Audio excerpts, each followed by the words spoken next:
Hi, everyone. Renee here. Just popping in before the episode begins to say that this episode's interview includes mentions of unsafe abortion methods and criminalization. We'll include the timestamps for these mentions in the show notes. Please skip what you need to and take care of yourself. I think people have magical thinking about what abortion bans will do. Elected officials will be like, oh, we're just not going to talk about how we're going to enforce it. And then that leaves people to think, oh, well, if abortion's banned, people just then won't want one. They won't try to get one. And that's not actually what happens. Hello, and welcome to the A-Files, A Secret History of Abortion, a podcast from The Meteor. I'm Regina Mahone. And I'm Renee Bracey-Sherman. Regina and I are friends who talk about abortion. A lot. Today we're talking about abortion criminalization. And before we get into it, off the top, let's clarify all the terms we'll be using today, just so we're on the same page. So, in the last 20 years, there have been at least 61 cases where people have been subjected to the criminal legal system. They either actually or allegedly self-manage their abortion or help someone else get an abortion. And the government can use all sorts of methods to criminalize people who have abortions without explicitly outlawing abortion. The majority of those cases were in states that have no laws against self-managed abortion, so it wasn't even a crime. Instead, people get hit with charges like mishandling of human remains or homicide. But we want to be absolutely crystal, shiny, Windex clear. Abortion is healthcare. Abortion is absolutely not the problem. What is the problem? Well, all of the arbitrary and bullshit tools of white supremacy. All of the things that they use to control our bodies and our lives and control people who do not have any power. They really just won't let us do our own abortions. And if we do, we'll be criminalized for doing it. Which brings me to what we should go over next: self-managed abortion. And I feel like people think that term means a lot of things. Like they hear the phrase medication abortion and things like that, and it gets really confusing. So Renee, break it down for the people. Let's talk about it. Okay, so self-managed abortion, that just basically means that a person decides that they want to have an abortion on their own outside of the medical system. It doesn't necessarily mean that someone has to do their abortions on their own completely. In fact, many people do have a support person with them, whether it's a friend or also like a doula or midwife, right? There are so many safe ways to self-manage an abortion. Safe ways are usually with abortion pills, the same ones that you'd get at a clinic. People can also safely self-manage at home with a midwife or a doula who can do an MVA, which is a manual vacuum aspiration or extraction, or even using herbs recommended by an herbalist. But what we usually hear about is the unsafe self-managed abortion methods, particularly because our nation's history with criminalizing abortion is really, really long. And that's what they're talking about when they say like back alley abortions. That's the coat hangers and knitting needles and the instruments that are used to remove a pregnancy. It can also be unsafe behaviors like douching with bleach or detergent or even Coca-Cola or trying to throw yourself down the stairs. Renee, you talked about your own experience with this when you testified before Congress in 2022, and then became the first person in history to share the self-managed abortion pill regimen at a congressional hearing. Let's listen to a clip of your testimony. I feel so lucky that when I was 19, my abortion care network clinic was 10 minutes from my home, and an Orthodox Jewish nurse held my hand, and she did so because her faith called her to. But that almost wasn't my story. Shortly before my appointment, I didn't know if I could hold on. I didn't think I could be pregnant for another moment. I hoped it would all go away. And when it didn't, every day I considered throwing myself down the stairs as I had seen in movies and in history books.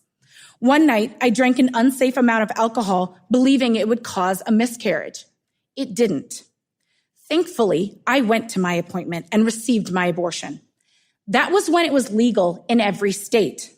Now it is not, and I know some will try the methods that I did, and I want them to know that there are safe methods to self-managing their abortions according to the World Health Organization.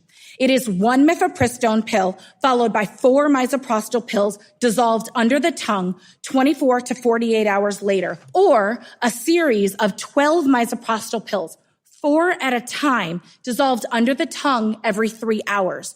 There's no way to test it in the bloodstream, and a person doesn't need to tell the police what they took. Honestly, it was really, really scary. I was nervous, and that was not a story I'd ever told publicly before. I hadn't told my family about it, and I was deeply ashamed because of how sad and scared that Renee was at 19. But also, I felt like I needed to use that moment to show other people that they're not alone if they're considering an unsafe or ineffective method, and that there are safe methods available, like abortion pills, especially now. It also felt really important to me because at the time, South Carolina had introduced a bill that would have made disseminating the information I shared a crime.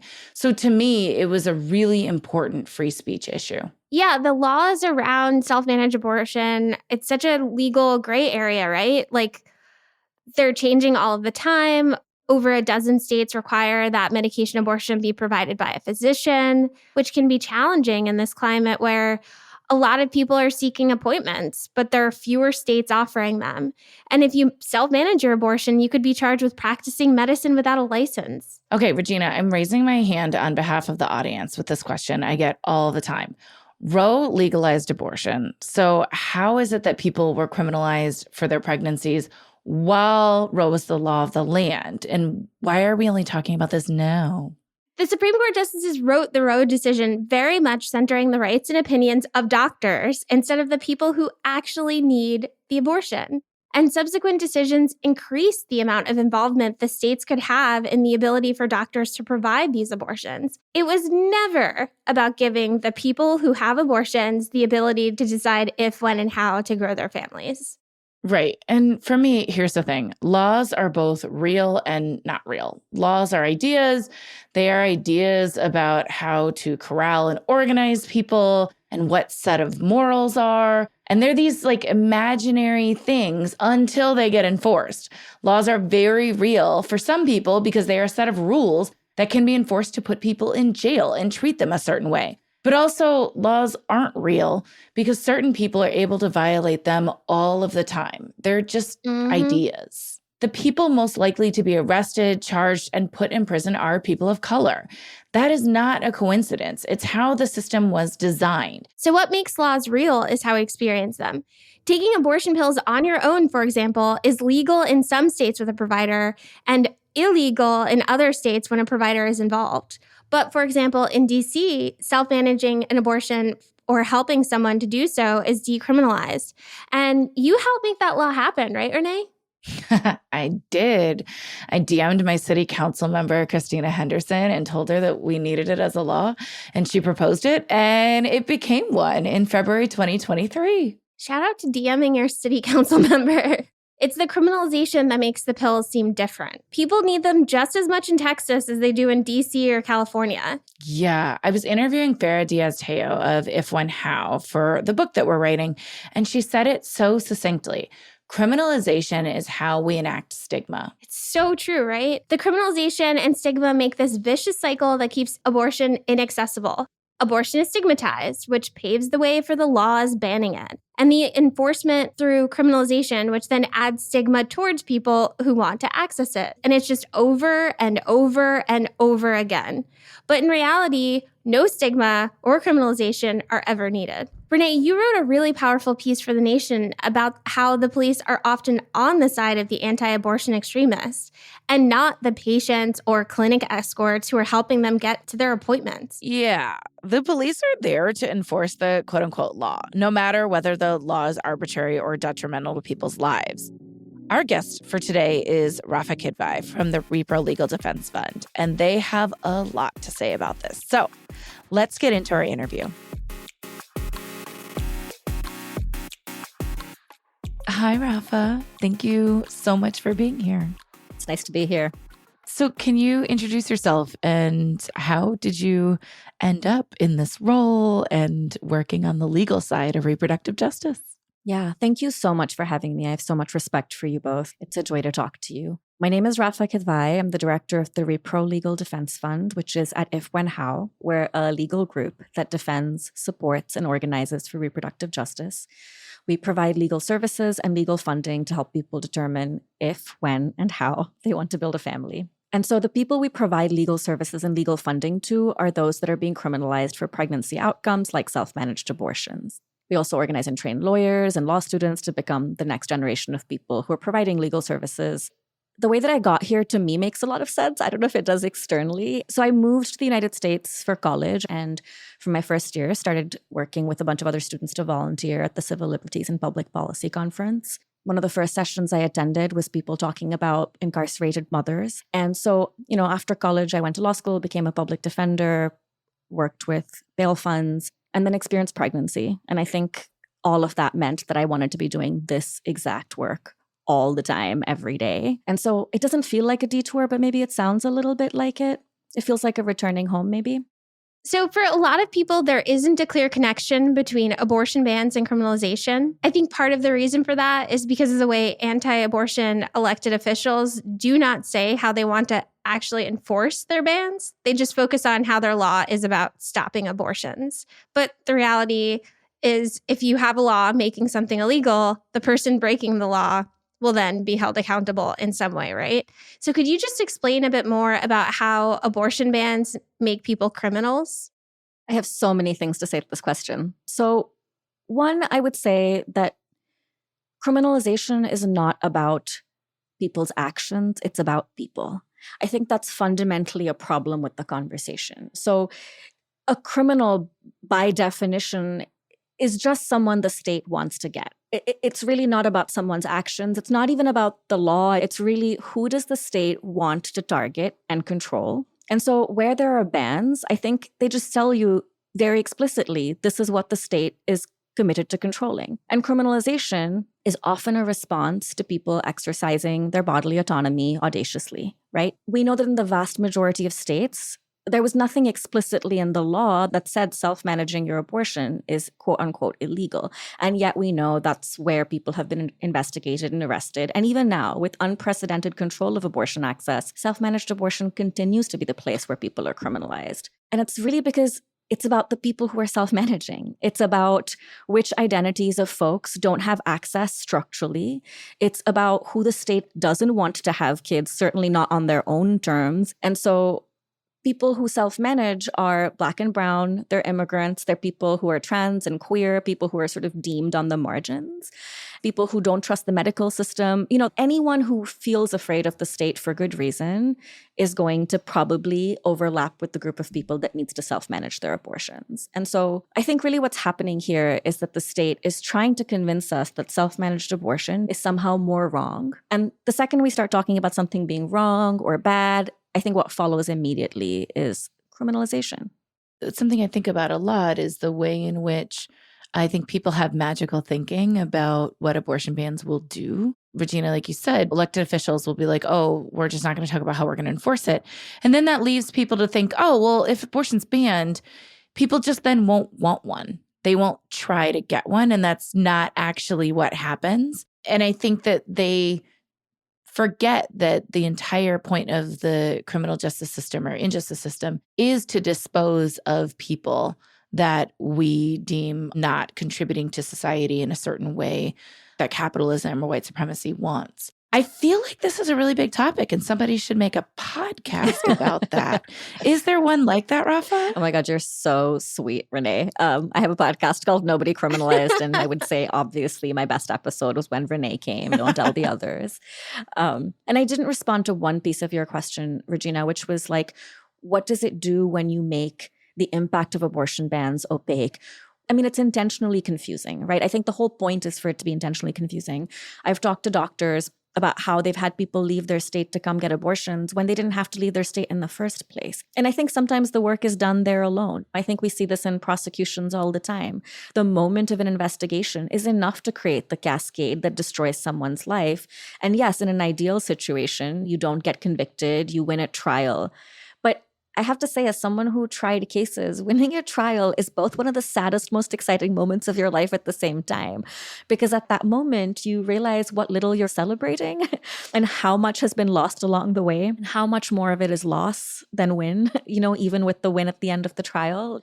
Imagine our clients are people who are charged with homicides for abortions. And it just means that you're in this limbo walking around the world with the stamp on you.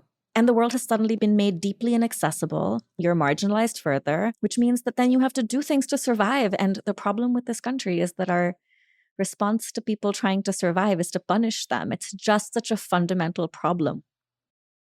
Can you talk a little bit about what are the societal and cultural impacts of pregnancy criminalization overall? Because one of the challenges that I deeply feel is that this is not new. After Roe fell, people were like, oh my gosh, people are going to be thrown in jail for having abortions. This has been happening for decades and essentially actually centuries, right? But I think people are paying attention to it now because middle class or wealthier white people are experiencing it and not just low income white people and folks of color, as has happened for the last couple of decades. Can you talk about all of that? Yeah. Give me an answer for all of that. Yeah, I know. It's like cis white women and they're afraid you're coming for their IVF cannot be the person that leads our movement, right? Because that person drops off real early, right? Like, and truth be told. And they're late to the game. Yeah, I was going to say, truth be told, they're both late and they're not really going to be the target eventually anyway. So I think that criminalization creates a harmful sort of lifelong cascade, a domino effect in someone's life, right? From the moment of state contact. And I don't just mean the moment of an arrest or the engagement with the cops. And of course, don't talk to cops. Thank you, Renee, for always telling people don't talk to cops. Never. We like to yell it to the cops. Exactly. First, let's go back a little bit. Who are the cops? The cops aren't just police officers in criminal cases, right? The cops is an apparatus. It's a whole bunch of people. Prosecutors are cops. Judges, cops. ACS workers, cops. Sometimes welfare workers, cops. Like, they are everywhere and they're expert gaslighters. So very good at telling you that they're there for your own good while they're harming you simultaneously. And so when someone's in a moment of trauma, you're engaging whether you want to or not. It's very confusing. You can do 1,000 know your rights trainings about don't talk to the cops. And let's be real, the cops come to your door, they bang really hard. I don't know what happens to you. I'm a public defender of many years. I'm telling you now, the fear of God is in my body. And I'm like, maybe I should open it. Is very powerful. It's impactful. And so I think that it's really easy to sort of engage with cops, but they're everywhere and they're more than who you think. So that's the first piece.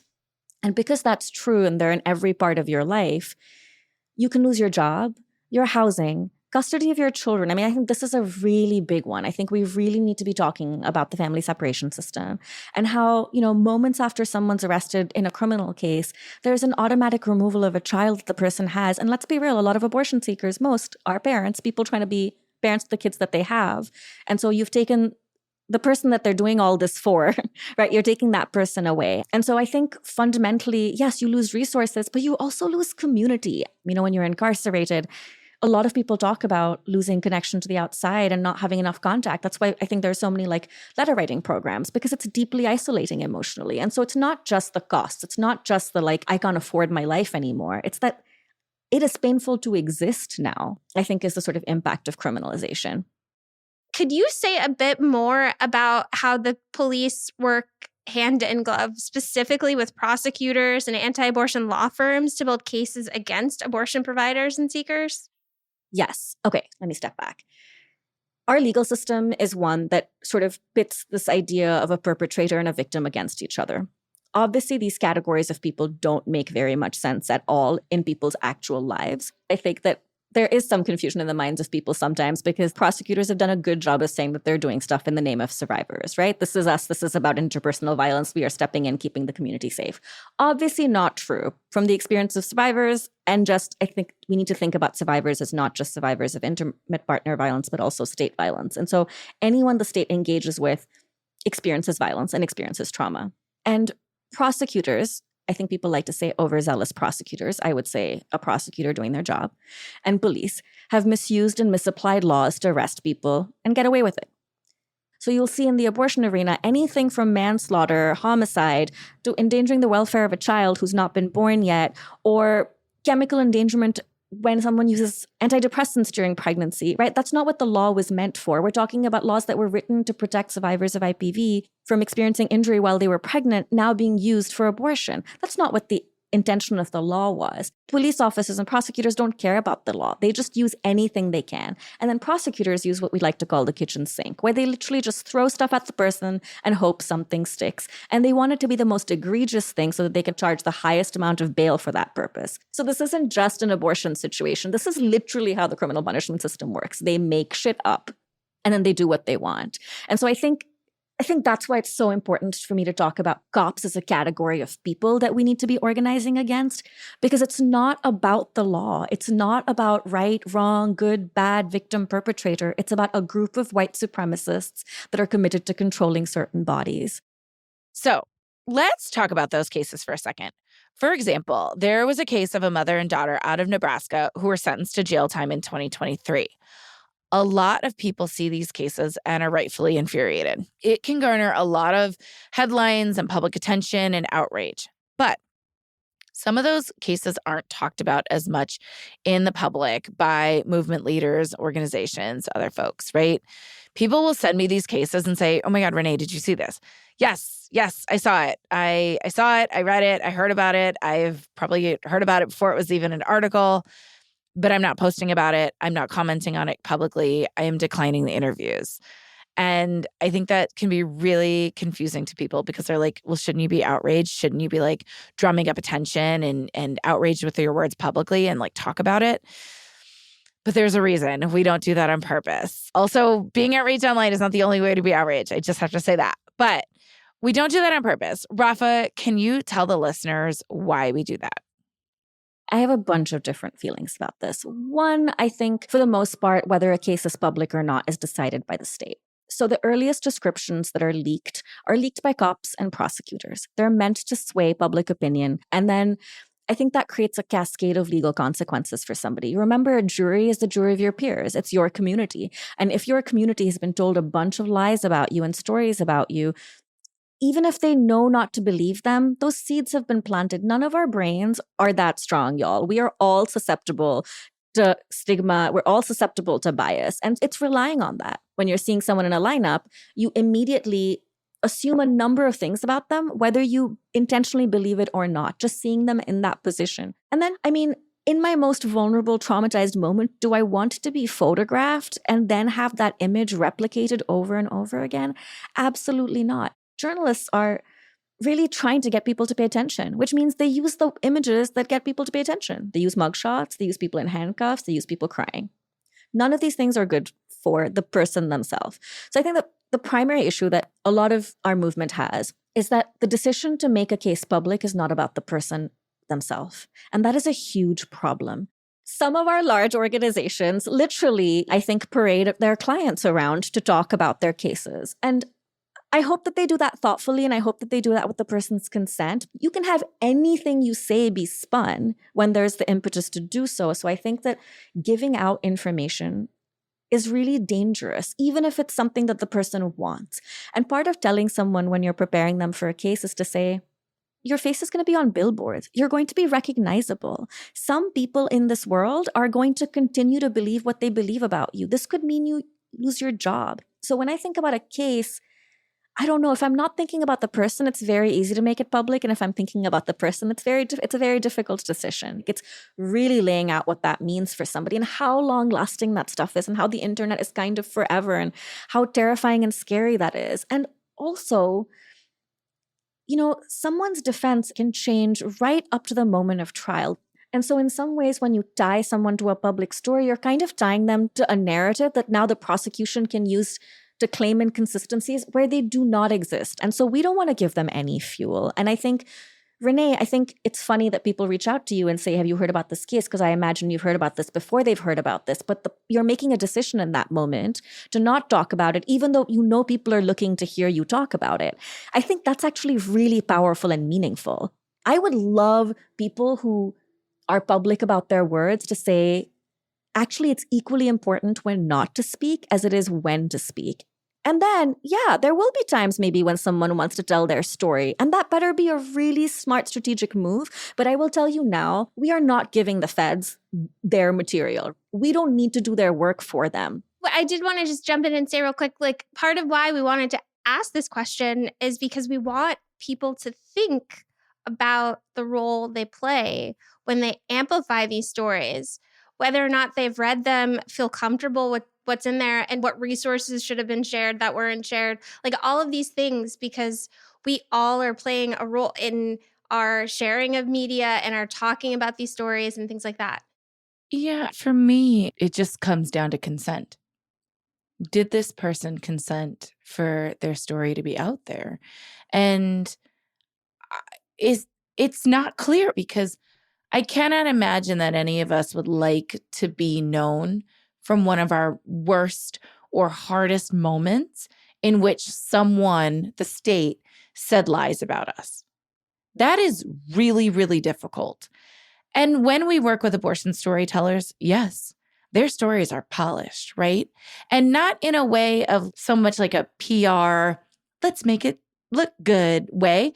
No, what I mean by polished is that we give them the space and time to think about what of their experience they would like out in the public. And I believe every single person who's having an abortion deserves that space to be able to figure out if they would like to share their story, first of all, and if they're going to share, what gets shared with it. One of the things that's come up in some of the cases that have been in the news is how Facebook has turned over DMs and text messages are being used. And this sort of the way in which digital surveillance and social media companies are actually acting as part of the state. Can you talk to us about digital privacy and what are some things that people might not know that police can access and use to bring charges around criminalizing their pregnancy? Yeah, the state of surveillance is bad in the world right now, y'all, right? We're being surveilled all the time, constantly. It's just a bad sitch. I think there's been a lot of focus on things like period tracker apps, on new technologies, fancier technologies to surveil people. I first want to say that, I don't think that's really where we need to focus. I think all the technology, of course, will continue to get more complex, but the state has everything it needs to surveil us, regular schmegular right now, right? I don't think technology is really the issue. It's the desire to surveil. That said, I think we have to remember that everything that we say publicly is so self-evident, will be used and will be brought to proceedings. When I would go over discovery with my clients from the prosecution, people were always surprised that their Facebook screenshot with their cover photo was in the printout. And it's yes, if it's public and it's on the internet, trust that it's going to get taken by the state. So that's the first thing you want to think about. I think the second thing you want to think about is your phone. I'm a big fan of using Signal. I like using Delete Me for the internet. I think we just need to get overall better at using platforms like Signal because it's not about our actions. If you feel like you are somebody the state wants to target, it might be your abortion, it might be something else, but also trust that they will go through your phone. And whether they can search it legally or not, that's what I like to say. How do you make yourself a safe person is the biggest question, not what technology will surveil me. So Facebook gives up messages, and yes, fuck Facebook.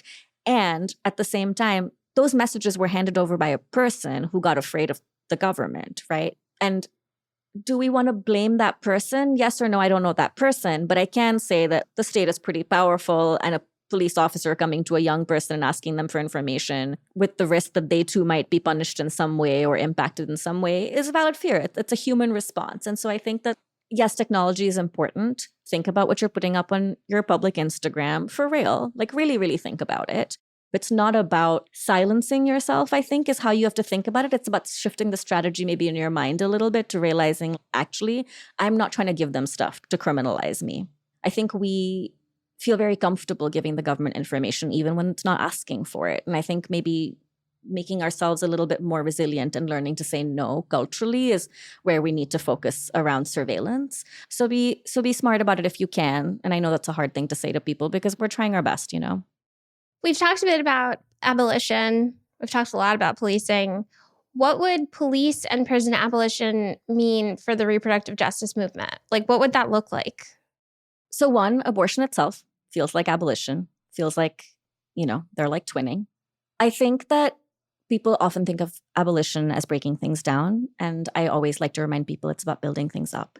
I think the abortion movement and the repro movement has been really good, honestly, about mutual aid and sharing resources and building up systems outside of the state, systems that we can trust. So I think we have some really good foundational stuff down in terms of how we support each other and building up supportive systems. And I think that the second thing that is really powerful about our movement is that I think repro holds a tension that people who work with maybe criminalized survivors also hold, which is that I think abolition asks us to think about what true safety is. What is a culture of safety? What does it mean to be safe without replicating these ideas of perpetrator or victim? And I think that our movement see people who are survivors and experiencing violence and are being criminalized at the same time often. And so I think it gives us an entry point into really, I think, leaning into abolition, because we've already done the groundwork of building supportive structures, of building things up where they don't exist, of holding each other's secret stories. You know, I know you both hold secrets for people. That's how I think about it, right? Like being a good person to hold people's secrets, being a vault. I feel like sometimes that is abolition. And I think we do a really good job of that. My favorite thing is when I'm telling Renee a secret and she's like, I'm actually tweeting it right now. I'm like, thanks, Renee. Appreciate it. I'm actually Xing it right now. Or Xing it, whatever. Okay, so in every episode, we are asking our guests to give a call to action to our listeners. What is a resource you think people listening to this podcast should absolutely check out or contribute to? And it's okay to mention your own if you'd like. Oh, yeah, absolutely. I love my resource. I'm going to tell you that I've never loved an organization as much as I do mine. So now is a really scary time, and there's a lot of confusion about care and access and legal risk. And I feel like I want people to really know that there is a movement that's been working, that didn't start in the face of Dobbs, that's been doing this for decades, that knows how to support people, provide resources. We will continue to show up. And so there are two of these resources. The first one is the Repro Legal Helpline, free, confidential legal services for abortion and pregnancy outcomes. The number is 1-844-868-2812 or reprolegalhelpline.org. And this is the place you want to call if you or a loved one is in legal trouble or you have a question about the law and abortion. If there's an emergency, call this number. And then there's the Repro Legal Defense Fund, which is the love of my life. And we are who you call when you want money for your case. And we're an abortion and pregnancy legal defense fund that offers person-centered resources. So we try to solve your problems, not your perceived problems, from bail to legal fees to practical support for anyone who's being punished via the family court systems, the immigration systems, i.e. deportation systems, and then the criminal systems. And that's reprolegaldefensefund.org. And I really like both these resources a lot, not just because I work there, because they're really, really good at what they do, y'all. We are efficient and thoughtful and compassionate and really a lot of good stuff. I really, really recommend if people need resources, you can trust that these folks will show up. Thank you so much for joining us, Rafa. This was fantastic. Of course. Thank you for having me. You're a joy. Rafa is just so smart. And I'll be thinking about what they said, especially about surveillance, for a very long time. Okay, now it is time for There Are Other Books. Yes. This is a time for us to uplift stories that aren't The Handmaid's Tale, Margaret Atwood's 1985 novel. Hey, Regina, you want to get us started? Yes, so let's talk about An American Marriage. It's a book written by Tayari Jones. The book was published in 2018 and centers around the relationship between Celestial and Roy, who are married for only a year before their life is changed, when Roy is accused of rape. Celestial finds out that she's pregnant as Roy is incarcerated and decides to have an abortion. But after her abortion, Roy is really angry with her and they're exchanging letters. And part of the book is the letters that they have between them. And so we're really seeing two characters who are forced into decisions about when and how to grow their family because of systemic racism and the impact that discrimination and prejudice can have on people's whole lives. Yeah, I remember when I read this book shortly after it came out, I identified with Celestial a lot when I had my abortion. It was kind of similar circumstances. My ex-boyfriend at the time, or my fetus daddy, as I refer to him, He had been incarcerated for over a year. And I remember, taking his nieces up to go see him. And it's really difficult to take children into that experience to visit a family member. And you want to keep those connections, of course, but having them be patted down by police and there's no humanity, it was really, really awful. And so when I got pregnant, incarceration or my fetus daddy's experience of the incarceration and my desire to not parent with someone who's incarcerated was one of the many things that impacted my decision. And so I really identified with Celestial in her decision. I got it, right? Because I know what it is like. And even though at the time my fetus daddy was outside, he was not incarcerated, I knew there was a good chance that he could go back in. And I believe he did. And that was just not the way that I wanted to parent and to raise a child. And I know that there are a lot of people who do parent in that way. And it's hard and they're making it work, right? For me, that was not something that I wanted to do. And I also just didn't want to be in that relationship for a lot of other reasons because it was toxic and dangerous too. So anyway, all that to say, I really, really got it with Celestial. I really loved this book. And I think that there's a really good conversation in this story about how incarceration impacts family building in a lot of different ways, whether someone is saying, hey, I need an abortion because I'm facing incarceration or because I don't want to parent with someone who's incarcerated, or I do want to parent because this is my only connection to that incarcerated person, or I've got to figure out how to parent while I'm incarcerated. It's all of these things. Regina, what did you think of the book? Well, part of why we wanted to talk about this specific book in this episode is because, as I mentioned, how it highlights the impact of systemic racism on people's decisions about when to grow their families.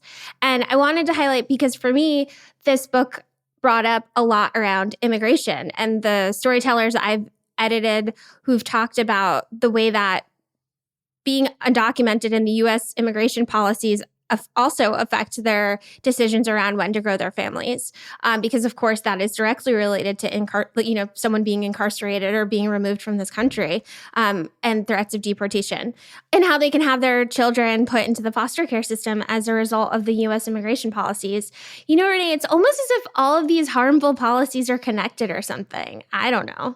Almost. I mean, what I think is really important about this book, but is really just like a reminder, is that these systems are designed to keep Black and brown people down. And yet people are still making decisions under these complicated systems, and they are still finding love, and they are still building families. And so to me, it is a reminder that how beautiful reproductive justice will be in the world when we have it, and that it is trying to thrive even with these structures destroying our lives. That was perfect. That's exactly the thought that was in my head. So great. Well, on that note, that's it for the episode today. For links to any of the articles and books we've mentioned, you can visit our website at wearethemeteor.com/the-A-Files. See y'all next time. The A-Files is produced for The Meteor by LWC Studios. Our hosts are me, Renee Bracey-Sherman, and Regina Mahone. Our executive producers at The Meteor are me, Renee Bracey-Sherman, and Regina Mahone, Cindy Levy, and Tara Abrahams. At LWC Studios, our executive producer is Juleka Lantigua. Paulina Velasco is our managing producer, and our producer is Ann Lim. Kojin Tashiro is our sound designer and engineer. This podcast is produced with support from the Meteor Fund, the Meteor's nonprofit initiative. Additional thanks to Pop Culture Collaborative for their support. You can subscribe to the A-Files wherever you get your podcasts. And please take a second to rate us. 5 stars, please. And leave us a review. It would mean a lot. For links to any resources mentioned in this episode, or for more information, visit our website at wearethemeteor.com/the-A-Files. You can follow us on social media at @RBracey-Sherman on the social media platform formerly known as Twitter, and at Renee Bracey-Sherman on Instagram for me. For Regina, she's at @ByReginaMahone on the social media platform formerly known as Twitter and Instagram. And you can follow The Meteor at The Meteor on all platforms. Thanks for listening. Thanks for saying the word abortion. And remember, everyone loves someone who's had an abortion.